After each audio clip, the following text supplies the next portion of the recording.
Have you ever heard the story of Jonah and the whale and wondered if it's more than just some tale of a dude swallowed by a sea creature? What if this biblical account holds a profound message about obedience, mercy, and second chances that could change your perspective on life? In ancient Israel, there lived a man named Jonah, a respected prophet beloved by both God and the people. Just like many of us, he balanced his daily responsibilities with his deep faith, always striving to live by God's teachings. But little did he know that his faith was about to be tested in unimaginable ways. One day, God's voice thundered through Jonah's heart with a shocking command: "Go to Nineveh, that great city, and cry out against it." Nineveh, a place of extreme violence, widespread idolatry, and unthinkable immorality. The very thought of it sent shivers down Jonah's spine. How could he step foot in such a den of evil? As fear gripped his heart, Jonah made a decision that would set in motion an extraordinary journey. He chose to run, swallowed by the sea, a divine intervention. But running from God is no simple task. Jonah's path led him to the bustling port of Joppa, where ships set sail for distant lands. There, he found a vessel bound for Tarshish, as far from Nineveh as he could imagine. Jonah bought a ticket and slipped into the ship's hold, believing he could hide from the very creator of the universe.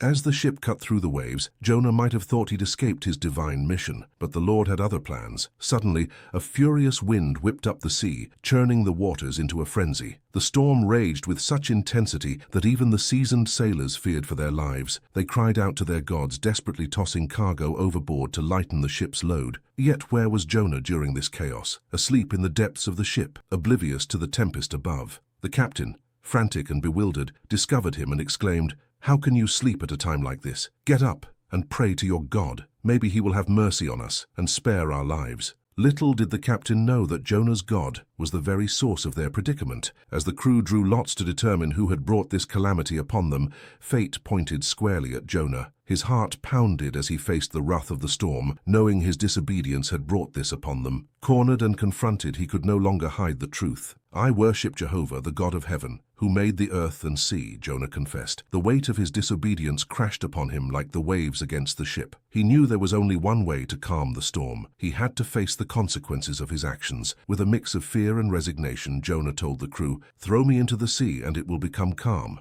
I know that it is my fault that this great storm has come upon you." The sailors, though reluctant, saw no other choice. They lifted Jonah and cast him into the raging waters. In that moment, as Jonah plunged into the depths, something miraculous happened. The sea, which had been roaring with fury, suddenly grew calm. The sailors stood in awe, realizing they had witnessed something beyond their understanding. In response, they offered sacrifices to Jonah's God and made vows to serve him. But what of Jonah? As he sank beneath the waves, surely he thought his life was over. He later described the terrifying experience. "The waters closed above me. The seaweed wrapped itself around my head. I went down to the bottoms of the mountains that rise from the ocean floor. I was locked out of life and imprisoned in the land of death." Just when all seemed lost, God's mercy manifested in an unexpected form. A great fish, often imagined as a whale, appeared and swallowed Jonah whole. In the blink of an eye, the prophet found himself in a new kind of prison, the belly of this massive creature. Inside this living submarine, Jonah faced a darkness unlike any he had known. The air was foul, filled with the constant noise of the fish's digestive system. At first, sheer terror gripped him, but as hours turned into days, his fear gave way to reflection and despair. For 3 days and nights, Jonah remained in this unlikely sanctuary. It was here, in the depths of the sea, inside the belly of a great fish, that Jonah would confront his disobedience and experience a profound transformation. Little did he know that this extraordinary ordeal was just the beginning of a journey that would not only change his life, but the fate of an entire city. 3 days of darkness, transformation in the depths. What did Jonah discover in the belly of the whale that changed his life forever? For 3 days and nights, the prophet found himself in a living prison, surrounded by darkness and the eerie sounds of the creature's inner workings. Terror gripped Jonah's heart. The slimy, pulsating walls of the fish's belly pressed in on him, accompanied by the constant noise of gurgles and groans. He later described this harrowing experience, saying, "The waters closed above me. The seaweed wrapped itself around my head. I went down to the bottoms of the mountains that rise from the ocean floor. I was locked out of life and imprisoned in the land of death." But as hours turned into days, something remarkable began to happen. The darkness that once terrified Jonah became a canvas for reflection. In this unlikely sanctuary, far from the distractions of the world, he was forced to confront his disobedience and the futility of running from God. Jonah's fear gave way to introspection, and soon his heart overflowed with prayer. He cried out to the Lord, saying, "In my great trouble I cried to the Lord, and he answered me. From the depths of death I called, and Lord, you heard me." As he poured out his soul, Jonah began to understand the depth of God's mercy and the power of second chances. This time in the belly of the fish wasn't just a punishment, it was a transformative experience.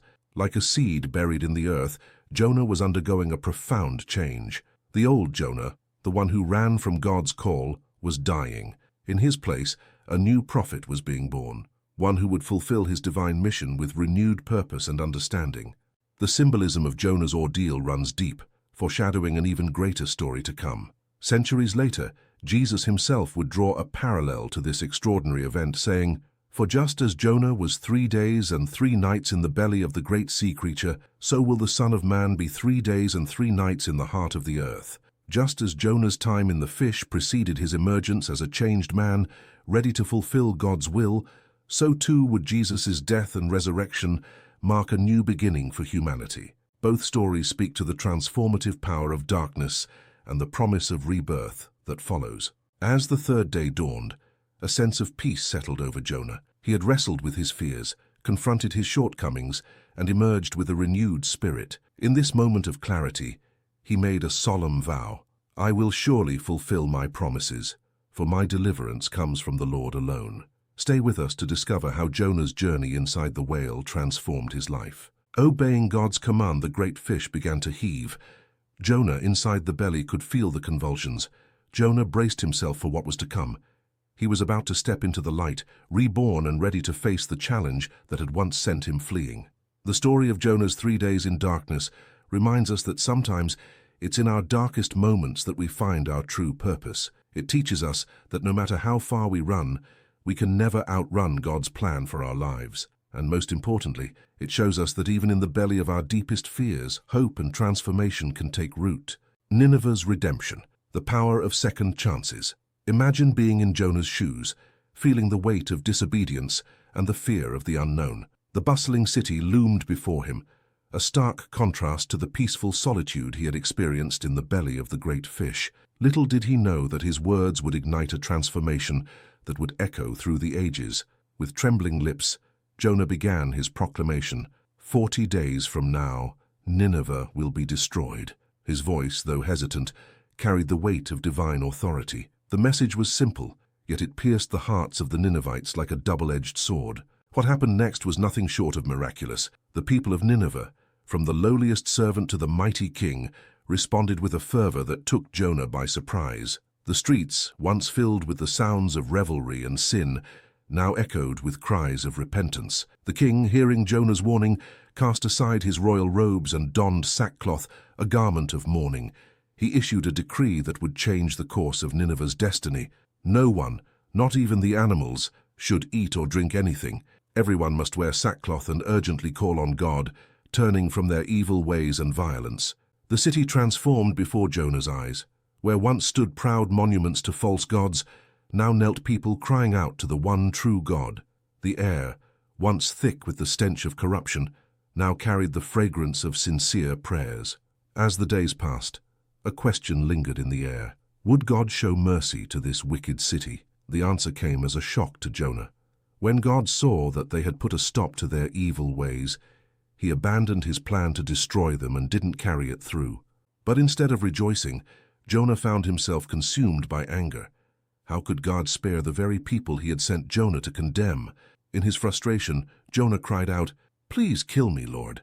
I'd rather be dead than alive when nothing that I told them happens." God's response to Jonah's anger was both gentle and profound. He asked, "Is it right to be angry about this?" This simple question would lead Jonah on a journey of self-discovery, challenging his understanding of divine justice and mercy.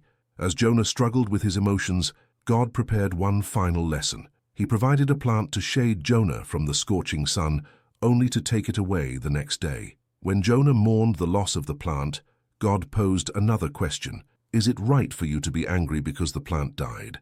Through this experience, God revealed the true heart of his message. He asked Jonah to consider the value of human life, even the lives of those he considered enemies. You cared about a plant that you did not tend or make grow, God said.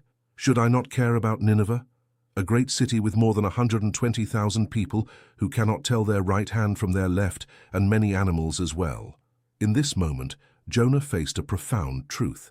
God's compassion extends far beyond human understanding. The story of Nineveh's redemption serves as a powerful reminder that no one is beyond the reach of divine mercy. It challenges us to look beyond our prejudices and see the inherent worth in every soul, just as God does. Beyond the whale, lessons in compassion and divine love. As Jonah's anger simmered over God's mercy to Nineveh, a final lesson awaited him. God provided a leafy plant to shade Jonah from the scorching sun, only to take it away the next day. When Jonah mourned the loss, God posed a question that would echo through time. Is it right for you to be angry because the plant died? This simple query unveiled a profound truth about divine love. God challenged Jonah to see beyond his narrow view, asking, "You cared about a plant that you did not tend or make grow. Should I not care about Nineveh, a great city with more than 120,000 people who cannot tell their right hand from their left, and many animals as well?" Jonah's story teaches us that no matter how far we run, we can never escape our destiny. What will you do when faced with your own Nineveh?